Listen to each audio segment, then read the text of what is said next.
بہترین ہم سفر کی سب سے بڑی خاصیت یہ ہے کہ وہ آپ سے اختلاف اور ناراضگی کے باوجود یہ آپ کا خیال رکھنا اور فکر کرنا نہیں چھوڑتا۔ حضرت علی رضی اللہ تعالیٰ عنہ نے فرمایا، جو چیز تم حاصل نہیں کر سکتے اس کے لیے اپنے آپ کو پریشانی میں مت ڈالو۔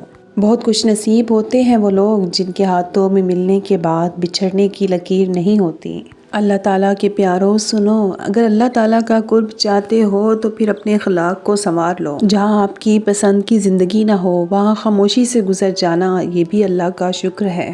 باپ کے بعد شوہر اللہ کی جانب سے عورت کے لیے چنا گیا مضبوط ترین سہارا ہے۔ عورت کو دینے والے تحفے میں سب سے نایاب تحفہ عزت ہے، جو بہت کم مرد ہی دے پاتے ہیں۔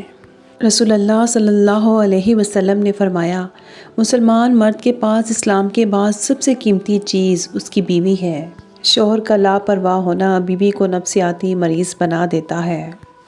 برا وقت اکثر وقت کے برے استعمال کی بدولت آتا ہے۔ سمجھ تو جاتا ہوں چالوں کو مگر کچھ دیر لگتی ہے وہ بازی جیت جاتے ہیں میرے ہلاک ہونے تک۔ جو تمہیں اچھا لگتا ہے تم بھی اسے ضرور اچھے لگتے ہو۔ دنیا کی سب سے خوش نصیب عورت وہ ہے جس کے پاس ایک مخلص مرد ہے۔ اللہ پر گمان نہیں، یقین رکھو تمہیں بہتر نہیں بہترین ملے گا۔ مولا علی نے فرمایا، حق پر صرف وہی شخص صبر کرتا ہے جو حق کی فضیلت کو اچھی طرح جانتا ہے۔ بہترین میاں بیوی کی سب سے بڑی خاصیت یہ ہے کہ وہ آپس میں اختلافات اور ناراضگی کے باوجود ایک دوسرے کا خیال اور فکر کرنا نہیں چھوڑتے۔ بات ہمیشہ تمیز سے اور اعتراض دلیل سے کرو۔ زبان تو حیوانوں کے منہ میں بھی ہوتی ہے مگر وہ علم اور سلیقے سے محروم ہوتے ہیں۔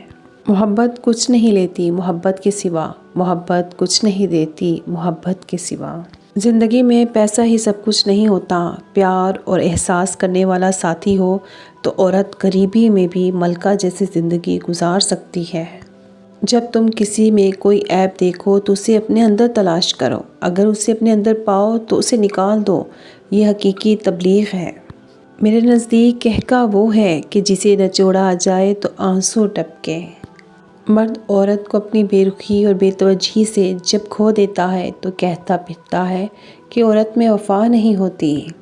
کیا سچ میں اسے پناہ وہ رویہ اپنا دھتکارتا ہوا لہجہ یاد نہیں رہتا، یا پھر اس کی انا اسے اپنی غلطی نہیں ماننے دیتی؟ درخت جتنا اونچا ہوگا اس کا سایہ اتنا ہی چھوٹا ہوگا، اس لیے اونچا بننے کی بجائے بڑا بننے کی کوشش کرو۔ بہت سارا پیسہ کما لینے والے کو ہم کامیاب سمجھتے ہیں، لیکن ضروری نہیں کہ وہ عظیم بھی ہو۔ عظیم وہ ہوگا جس نے پہلے خوبیاں کمائی ہوں گی۔ عشق وہ نہیں جو تجھے میرا کر دے، عشق وہ ہے جو تجھے کسی اور کا نہ ہونے دے۔ ہماری نیت کی پیمائش اس وقت ہوتی ہے جب ہم کسی ایسے شخص کے ساتھ بھلائی کریں جو ہم کو کچھ بھی نہیں دے سکتا۔ حق بات کہنے سے مت ڈرو، کیونکہ نہ کوئی تمہیں موت دے سکتا ہے اور نہ ہی کوئی تمہارا رزق کم کر سکتا ہے۔ آپ کا ہونا اگر آپ کے بس میں ہوتا تو آپ کچھ اور ہوتے۔ میری ذہانت اور شخصیت دھری کی دھری رہ گئی جب میرا پالا اپنے نصیب سے پڑا۔ ہمارے جسم پر اتنے بال نہیں ہیں جتنے احسانات ہمارے اوپر حضور اکرم صلی اللہ علیہ وآلہ وسلم کے ہیں۔ آدمی تو گزر گیا چلا گیا لیکن اپنی یادیں چھوڑ جاتا ہے، اور کبھی یوں بھی ہوتا ہے کہ وہ زندگی میں اتنا کچھ نہیں تھا، چلے جانے کے بعد جتنا کچھ ہو گیا۔ جس میں جتنا سچ ہے وہ اتنا ولی ہے۔ اٹھانا خود ہی پڑتا ہے تھکا ٹوٹا بدن اپنا، کہ جب تک سانس چلتی ہے کوئی کاندھا نہیں دیتا۔ تقریباً 18,000 مخلوقات میں صرف انسان ہی پیسہ کماتا ہے۔ کوئی مخلوق کبھی بھوکی نہیں رہتی اور انسان کا کبھی پیٹ نہیں بھرتا۔ خوشی نہ رہی تو غم کب تک رہے گا، اس لیے غم کو بھی 4 دن کا میلہ سمجھ کر گزار لو۔ بندہ نہیں رہتا تو غم کہاں سے رہے گا؟